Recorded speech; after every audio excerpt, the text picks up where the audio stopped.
segundo libro de la Toira se llama Sefer Shmois, el libro de los nombres.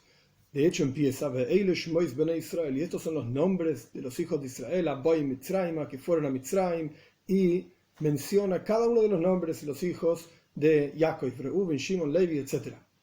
Ahora bien, los comentaristas tienen muchas preguntas solamente sobre estas primeras palabras de Eile, Shmois, y estos. ¿Por qué empieza con y estos? Y nombres, ¿qué tienen que ver los nombres?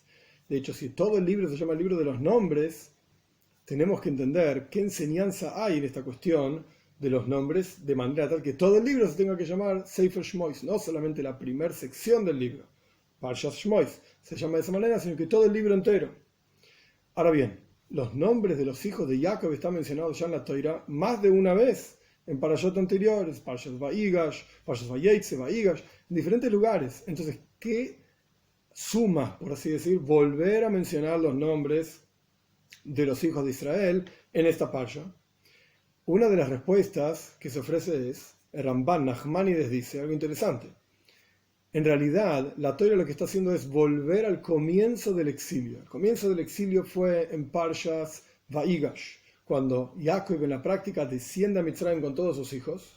La Torah interrumpe con otras cuestiones en el medio. ¿Qué pasó entre los hermanos de Yosef y Yosef?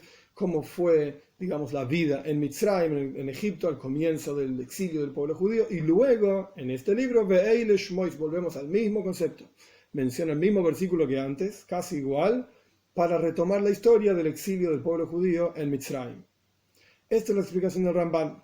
Otros dicen, ¿para qué está todo este versículo al comienzo cuando en realidad ya está repetido? Porque en realidad la Torá quiere decir que el pueblo judío bajó con 70 almas a Mitzrayim, y ahí en Egipto, Poru Va'ishretzu, como continúa el texto, se multiplicaron y se esparcieron por toda la tierra, etc. Tuvieron una increíble explosión demográfica, por llamarlo de alguna manera.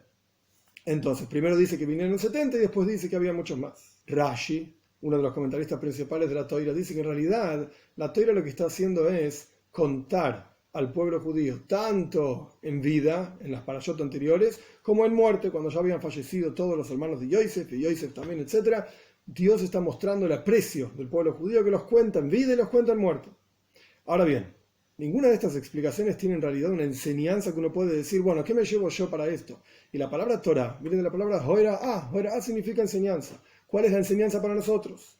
Entonces el Rebbe explica de la siguiente manera. Hay dos midrashim, en realidad hay muchísimos, pero en este sentido hay dos midrashim, que en la combinación de ambos vamos a poder entender por qué la Torah empieza en esta parte, en este segundo libro, con Eile Shmois Bnei Israel. Estos son los nombres de los hijos de Israel. Y vamos a poder entender cuál es la enseñanza para nosotros. Por un lado, el Midrash dice que Dios menciona el nombre de cada uno de los hijos de Israel en esta parsha con el objetivo de enseñarnos que cuando el pueblo de Israel llegó a Mitzrayim tenían una serie de nombres hebreos, Reuben, Shimon, Levi. Cuando el pueblo judío salió de Mitzrayim también tenían esos mismos nombres. No cambiaron sus nombres en Egipto.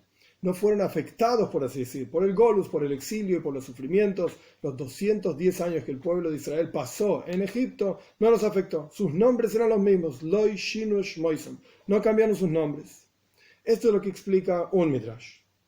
Pero de acuerdo a este Midrash, no entendemos por qué dice Reuben, Shimon, Levi, enumera cada uno de los nombres. ¿Con qué objetivo? Entonces el Rebbe trae otro Midrash interesante.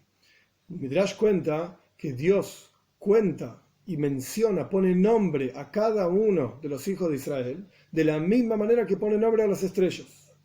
Dios cuenta, como dice el Tehilim en el Salmo, que Dios cuenta a cada una de las estrellas Bishmoisam, según sus nombres, mostrando que así como cada estrella es importante en sí, cada uno de los hijos de Israel es importante en sí también.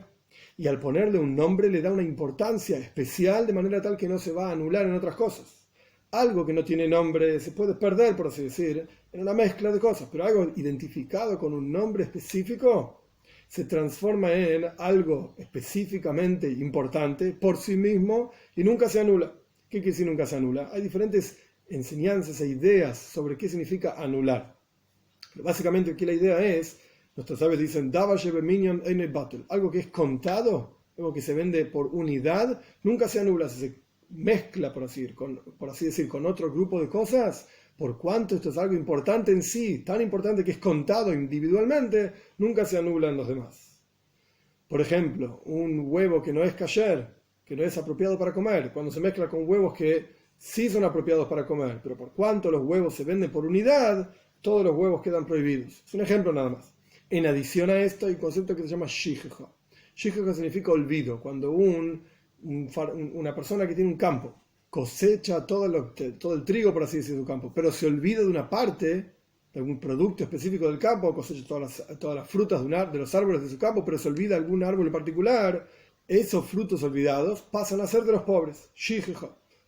Son diferentes donaciones o diferentes cuestiones que tiene que dar el dueño de un campo para los pobres. Pero si ese árbol tiene un nombre específico, a pesar de que momentáneamente el dueño del campo se lo olvidó, esos frutos no pasan a ser de los pobres. No es shigeja, porque interiormente no se lo olvidó, le puso un nombre incluso. Es algo importante. Entonces vemos acá que el concepto de que el pueblo judío estaba en Egipto y ellos fueron nombrados uno por uno, Reuben, Shimon, Levi, etc., en Egipto, esto le dio la fuerza a los hijos de Israel en Egipto de no ser anulados en la mayoría.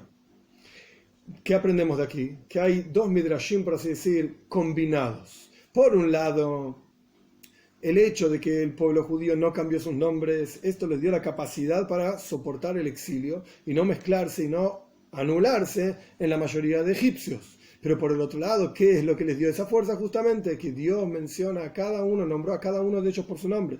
Y por eso la parashá de esta semana empieza Ve'eile Shmois Bnei Israel. Estos son los nombres y detalla cada uno de esos nombres para mostrarnos que a pesar de que estamos en Golus, a pesar de que estamos en exilio, nuestra identidad está fuerte, estamos apegados a nuestra toira, estamos apegados a nuestras mitzvahs, y lo que nos da esa fuerza para no anularnos entre la mayoría, como está escrito en la toira misma, Atem, Ameat, Mikolo, Amim. Ustedes son la minoría de todos los pueblos, de entre todos los pueblos. Lo que nos da la fuerza justamente es que Dios revela nuestra importancia al darnos, por así decir, al mencionarnos uno por uno con nombre. Y la enseñanza está clara. Para cada uno de nosotros tenemos que revelar desde nuestro interior ese nombre que Dios nos puso, por así decir, ese nombre Yiddish Nomen, ese nombre judío, por así decir, que tenemos, Reuben, Shimon, Levi, cada uno con su nombre.